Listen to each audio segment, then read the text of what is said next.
शांति। 17/9/2023 रविवार का मुरली है। अव्यक्त बाप दादा की वाणी है। रिवाइज है 13/12/95 मधुबन। व्यर्थ बोल, डिस्टर्ब करने वाले बोल से स्वयं को मुक्त कर बोल की इकोनॉमी करो।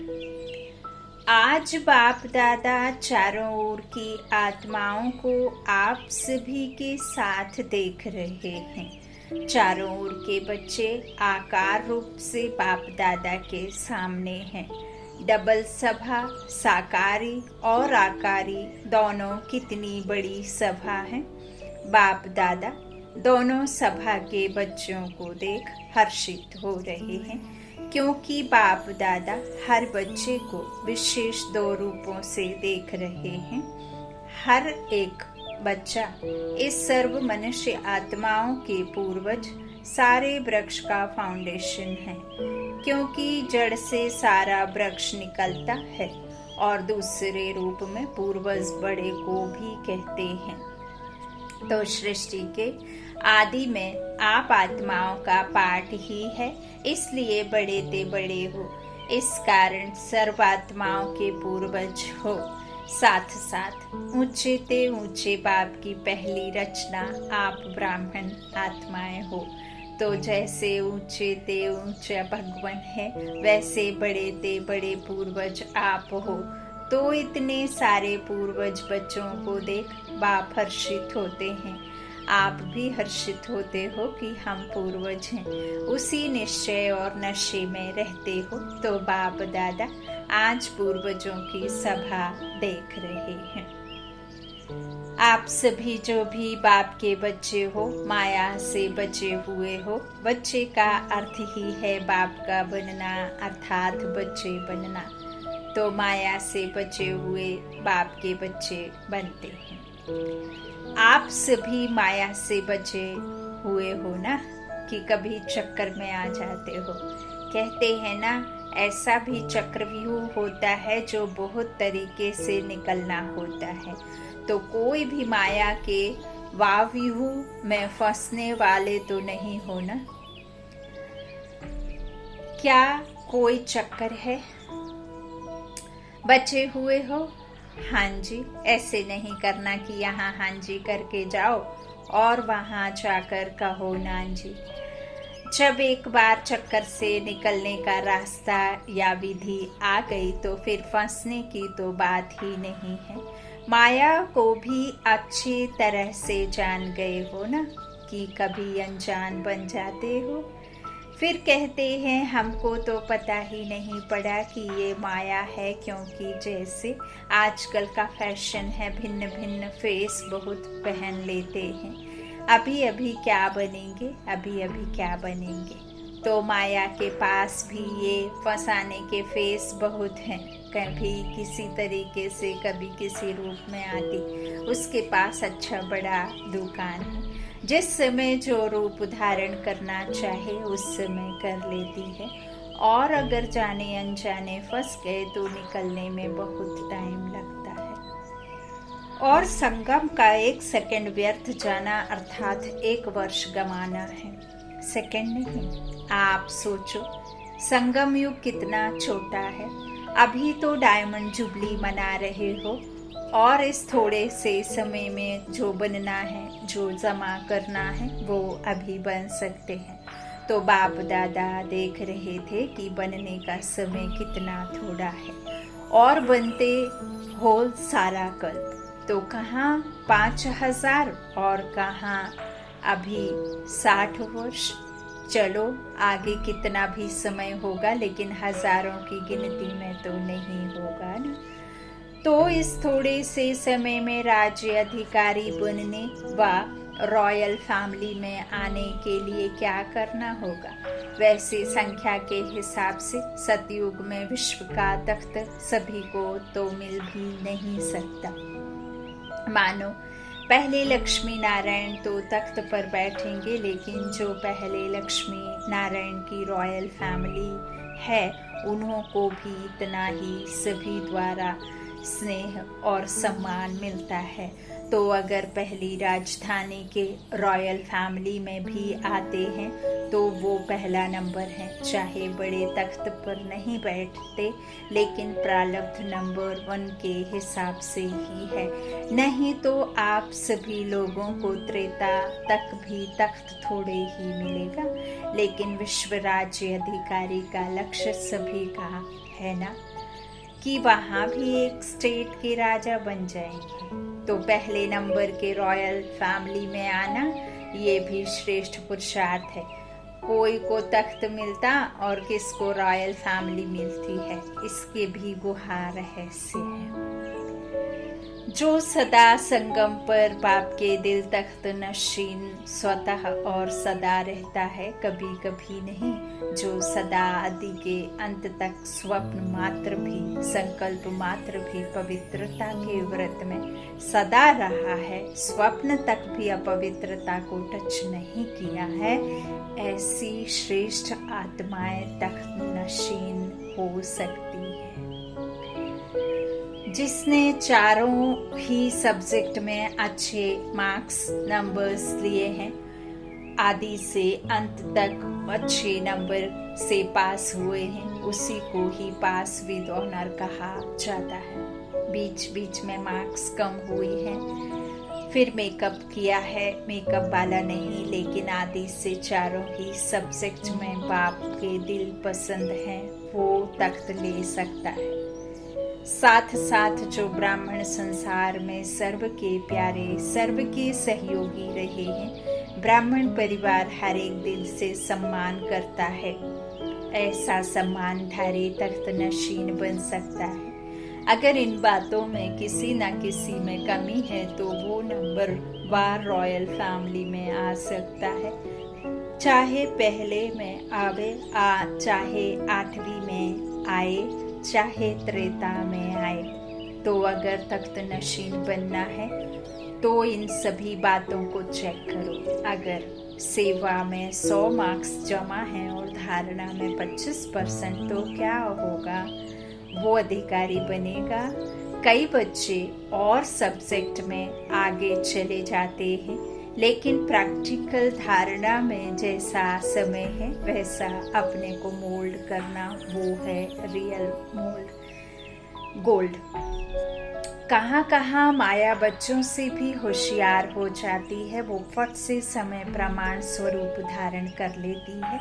और बच्चे क्या करते हैं, बाप के पास तो सभी बातें आती हैं ना, मानो एक रॉन्ग है और दूसरा राइट है। ऐसे भी होता है कि दोनों तरफ की कोई ना कोई कमी होती है, लेकिन मानो आप बिल्कुल ही अपने को राइट समझते हो और दूसरा बिल्कुल ही रॉन्ग है, तो आप राइट हो और वो रॉन्ग है। फिर भी जैसा समय, जैसा वायुमंडल देखा जाता है, वैसे अपने को ही चाहे समाना पड़ता है, चाहे मिटाना पड़ता है, चाहे किनारा करना पड़ता है। लेकिन बच्चे क्या कहते हैं कि क्या हर बात में हर समय हमको ही मरना है क्या? मरने के लिए हम हैं और मौज मनाने के लिए ये है, सदा ही मरना है। ये मरना तो बहुत मुश्किल है, मर्जीबा तो बन गए, वो तो सहज है। ब्रह्मा कुमारी बन गए, ये भी तो मर्जीबा बने ना। ये मरना तो बहुत सहज हो गया, मर गए, ब्रह्मा कुमारी बन गए। लेकिन ये बार बार का मरना ये बहुत मुश्किल है ना। छोटियां कहती हैं कि हमको ही ज्यादा मरना पड़ता है और बड़े कहते हैं कि हमको ही ज्यादा सुनना पड़ता है। तो आपको सहन करना पड़ता, उन्हों को सुनना पड़ता, तो मरना किसको? कौन मरे? एक मरे, दोनों मरे, दोनों ही मर गए तो बात खत्म, खेल खत्म। तो मरना आता है या थोड़ा मुश्किल लगता है, थोड़ा सांस हाँफता है, मुश्किल सांस निकलता है, तकलीफ होती है। उस समय जब कहते हो ना कि हमें ही मरना है, हमें ही बदलना है, क्या मेरी ही जिम्मेवारी है बदलने की? दूसरे की भी तो है, आधा आधा बांट लो।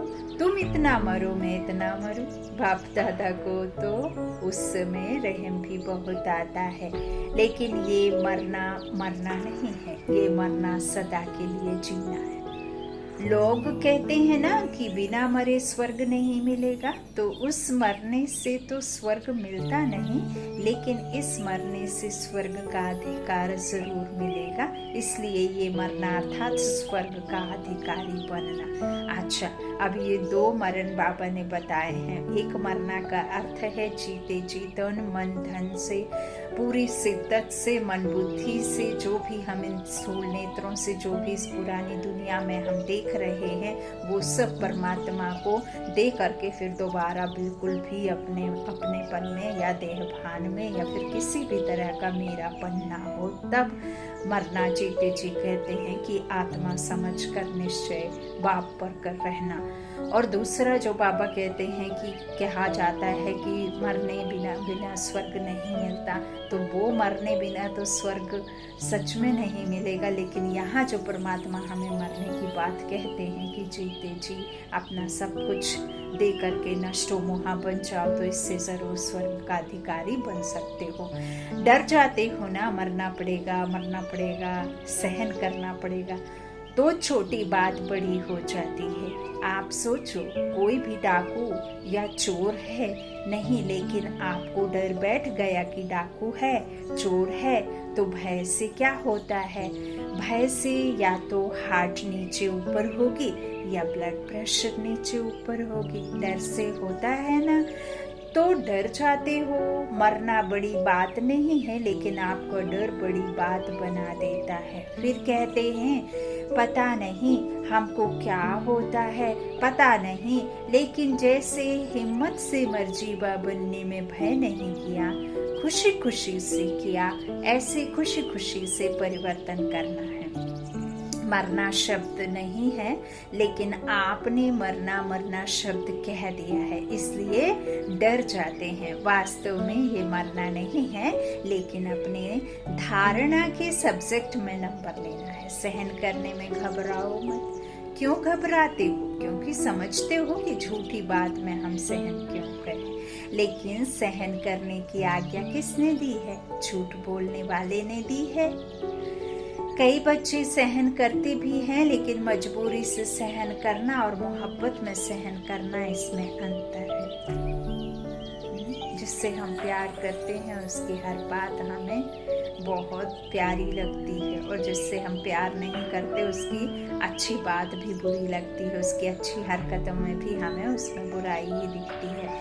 तो घबराते क्यों हो? बाबा कहते हैं सहन करना किसने जो आज्ञा दी है? झूठ बोलने वाले ने दी ना। तो बाबा कहते हैं एक सहन करना मजबूरी और एक सहन करना मोहब्बत में, तो इसमें अंतर है। बात के कारण सहन नहीं करते हो, लेकिन बाप की आज्ञा है सहनशील बनो, तो बाप की आज्ञा मानते हो, तो परमात्मा की आज्ञा मानना ये खुशी की बात है ना, कि मजबूरी की, हाँ, कि मजबूरी है। तो कई बार सहन करते भी हो, लेकिन थोड़ा मिक्स होता है, मोहब्बत भी होती है, मजबूरी भी होती है। सहन कर ही रहे हो तो क्यों नहीं खुशी से ही करो, मजबूरी से क्यों करो?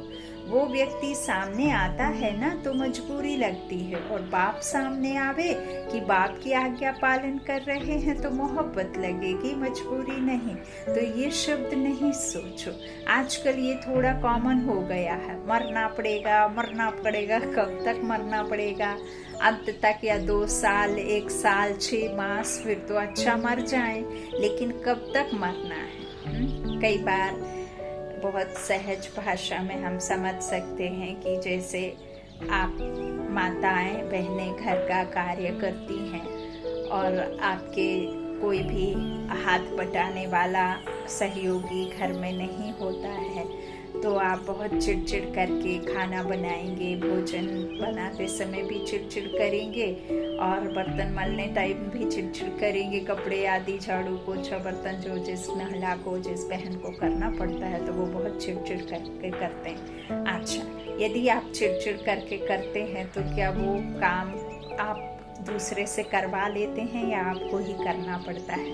तो कहते हैं ना कई बार कि अस नहीं वश करना तो हमें ही है। तो अस और वश दोनों में जब आप खुद से ही करना है, दोनों स्थिति में, दोनों परिस्थितियों में, तो फिर क्यों ना हम उस काम को जब करना ही है तो खुशी खुशी करें। हाँ, चूंकि आपको ही करना है तो खुशी से करेंगे तो आप में बल बढ़ेगा। परमात्मा की याद में करेंगे तो आपको बिल्कुल ही लगेगा ही नहीं कि हमने किया, ऐसा लगेगा मानो सिर्फ आपकी उंगली लगी थी, ताकत तो लगाने वाला कोई और था। तो इस तरह से ये सब जो आपको वजन लगता है ना वो खत्म हो जाएगा। तो बाबा कहते लेकिन यह मरना नहीं है, अधिक पाना है। तो क्या करेंगे? मरेंगे या मरना शब्द खत्म कर दो। मरना सोचते हो ना तो मरने से तो डर लगता है ना। देखो अपना मृत्यु तो छोड़ो, कोई तो दूसरे का मृत्यु देखकर भी डर जाते हैं। तो ये शब्द परिवर्तन करो, ऐसे ऐसे बोल नहीं बोलो, शुद्ध भाषा बोलो। ब्राह्मणों की डिक्शनरी में यह शब्द है ही नहीं। पता नहीं किसने शुरू किया है, किया तो आप लोगों में से ही है ना। आप माना जो सामने बैठे हैं वह नहीं, ब्राह्मणों ने ही किया है। बाप दादा ने ये तो एक मिसाल सुनाया, लेकिन सारे दिन में ऐसे व्यर्थ बोल या मजाक के बोल बहुत बोलते हैं। अच्छे शब्द नहीं बोलेंगे लेकिन कहेंगे मेरा भाव नहीं था, यह तो मजाक में कह दिया। कई मजाक में गाली भी देते हैं। तो बाबा कहते हैं मजाक में भी गाली नहीं देना। तो इस तरह से ऐसा मजाक नहीं करना। तो ऐसा मजाक क्या ब्राह्मण जीवन में आपके नियमों में है? लिखा हुआ तो नहीं है। कभी पढ़ा है कि मजाक कर सकते हैं? मजाक करो लेकिन ज्ञान युक्त, योग युक्त। बाकी व्यर्थ मजाक जिसको आप मजाक समझते हो लेकिन दूसरे की स्थिति डगमग हो जाती है, तो वह मजाक हुआ या दुख देना हुआ। कई मजाक में पागल भी कह देते हैं, बेवकूफ भी कह देते हैं, ना जाने कैसे कैसे अपशब्दों का जो उनको दिल को दुख लगता है ना, ऐसे मजाक करते हैं। तो मजाक वह अच्छा है जिसमें सामने वाले की बुराई ना शामिल हो, है ना। तो इसीलिए यदि आप किसी के हंसने का कारण बन सकते हो तो बनो, लेकिन कभी किसी के दुख में हंसने वाला कारण आपको ना बनना पड़े। तो आज बाप दादा ने देखा कि एक तो सभी पूर्वज हैं और दूसरा सबसे बड़े पूज्य आत्माएं भी आप हो। आप जैसी पूजा सारे कल्प में किसकी नहीं होती। तो पूर्वज भी हो और पूज्य भी, लेकिन पूज्य भी नंबरवार हैं। जो भी ब्राह्मण बनते हैं उनकी पूजा होती जरूर है, लेकिन किसकी विधि पूर्वक होती है और किसकी काम चलाओ होती है। तो जो ब्राह्मण यहाँ भी योग में बैठते हैं लेकिन काम चलाओ, कुछ नींद किया, कुछ योग किया, कुछ व्यर्थ सोचा और कुछ शुभ सोचा, तो यह काम चलाओ हुआ ना। सफेद बत्ती जल गई, काम पूरा हो गया।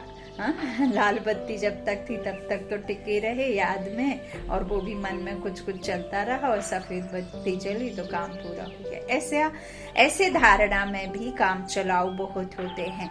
कोई भी सर्कमस्टांस आएगा तो कहेंगे अभी तो ऐसे करके चलाओ, पीछे देखा जाएगा। तो ऐसों की पूजा काम चलाओ होती। देखो लाखों सालिग्राम बनाते हैं लेकिन क्या होता है? विधि पूर्वक पूजा होती है, काम चलाओ होती है ना। पाइप से नहला दिया, और तिलक भी कटोरी करके पंडित लोग ऐसे ऐसे कर देते हैं, छिलक देते हैं। कहेंगे हाथ लगा लो, पीछे से हाथ लगा लो, आरती करेंगे हाथ लगा लो, इस तरह से तिलक लग गया। तो ये क्या हुआ? काम चलाओ हुआ ना।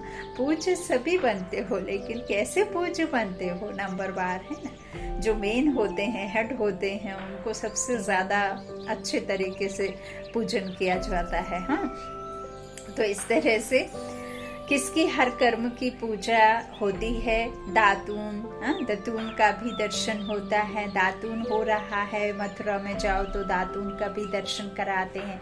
इस समय दातून का समय है, तो काम चलाओ नहीं बनना, नहीं तो पूजा भी ऐसे होगी। अच्छा, सभी टीचर्स खुश हो या कोई इच्छा अभी भी मन में है?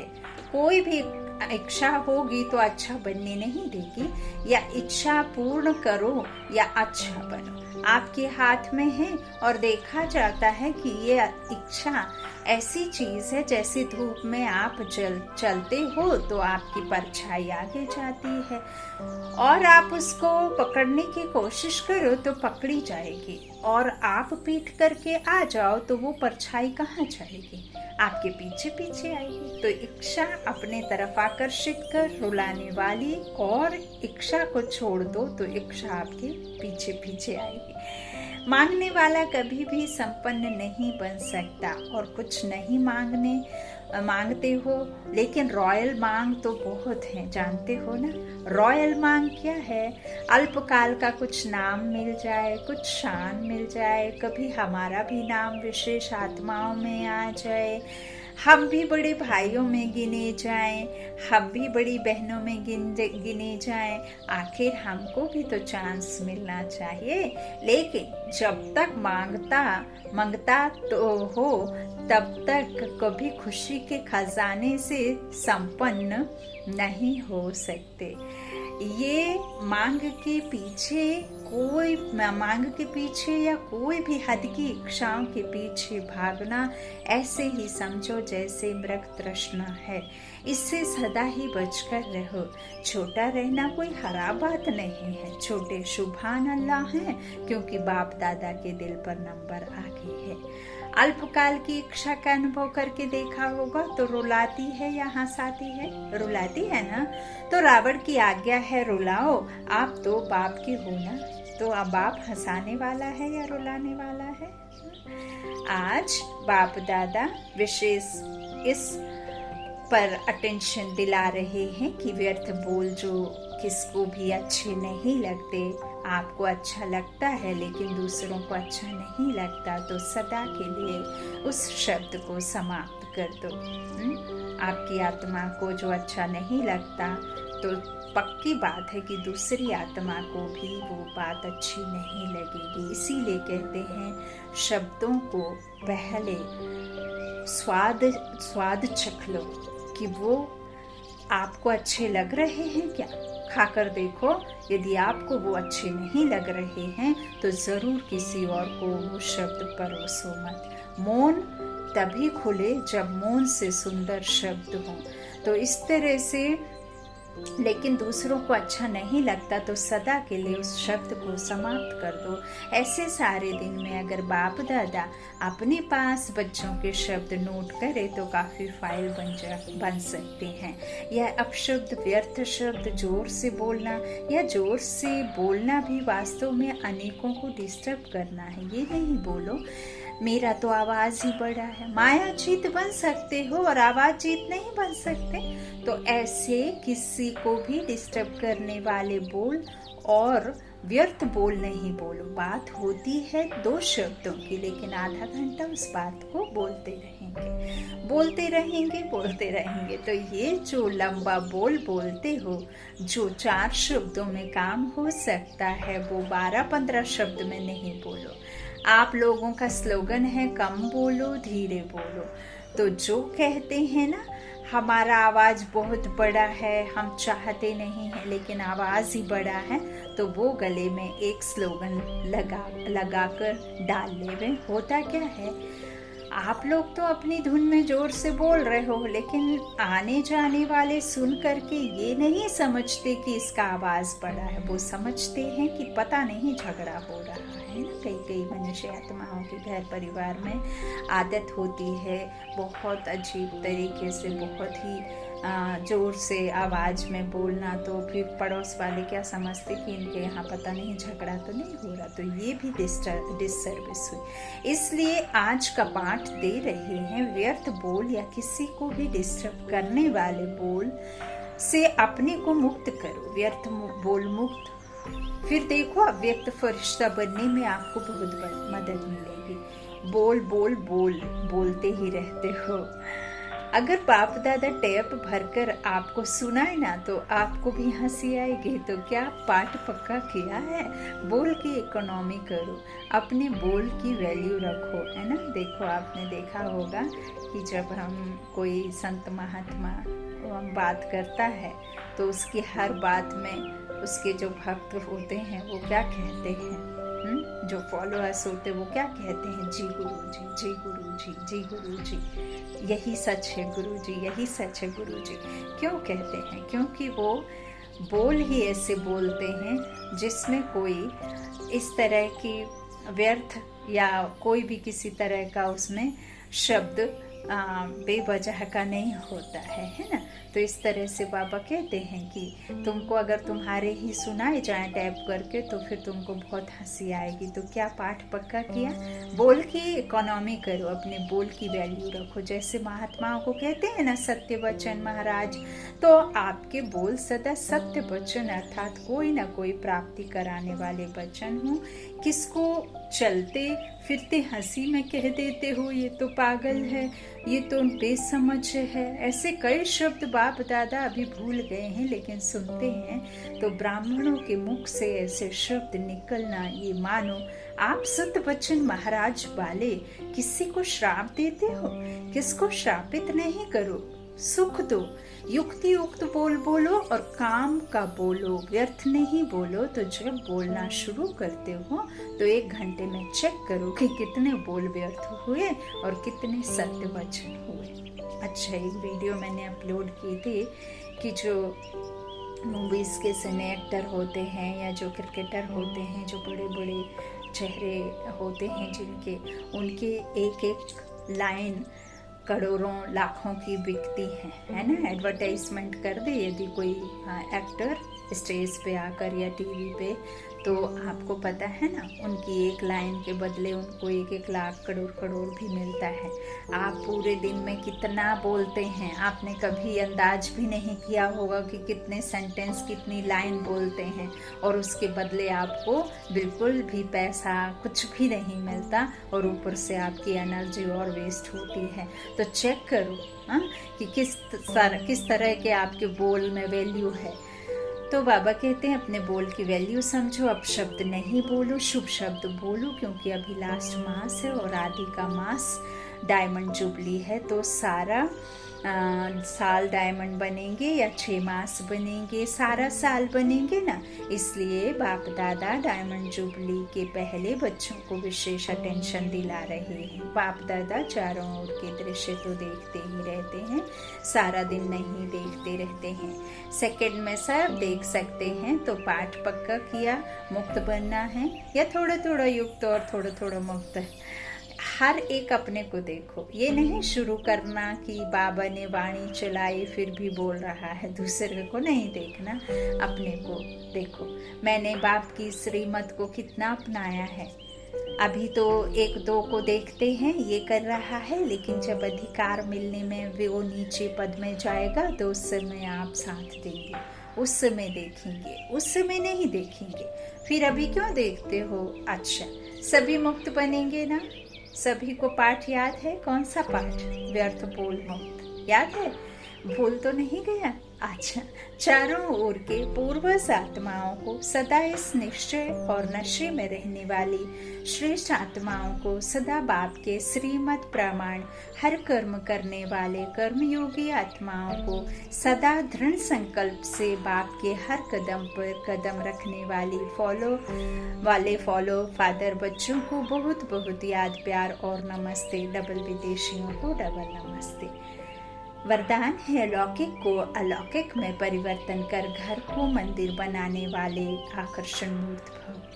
प्रवृत्ति में रहते घर के वायुमंडल को ऐसा बनाओ जिसमें कोई भी लौकिकता ना हो। कोई भी आए तो अनुभव करें कि यह अलौकिक है, लौकिक नहीं है। परमात्मा की संतान है, आत्मा है, हम सभी एक पिता की संतान है, विश्व एक परिवार है। तो यह साधारण घर नहीं लेकिन मंदिर है, क्योंकि देवकुल की देवात्माएं परमात्मा की संतान है। तो यह है पवित्र प्रवृत्ति वालों की सेवा का प्रत्यक्ष स्वरूप। स्थान भी सेवा करे, वायुमंडल भी सेवा करे। जैसे मंदिर का वायुमंडल सबको आकर्षित करता है, ऐसे आपके घर से पवित्रता की खुशबू आए तो वह खुशबू स्वतः चारों ओर फैलेगी और सबको आकर्षित करेगी। स्लोगन है, मन बुद्धि को दृढ़ता से एकाग्र कर कमजोरियों को भस्म कर दो, तब कहेंगे सच्चे योगी। मन बुद्धि को दृढ़ता से एकाग्र कर कमजोरियों को भस्म कर दो, तब कहेंगे सच्चे योगी। अच्छा, ओम शांति। शुक्रिया बाप दादा, शुक्रिया आप सभी भाई बहनों के स्नेह का, प्यार का।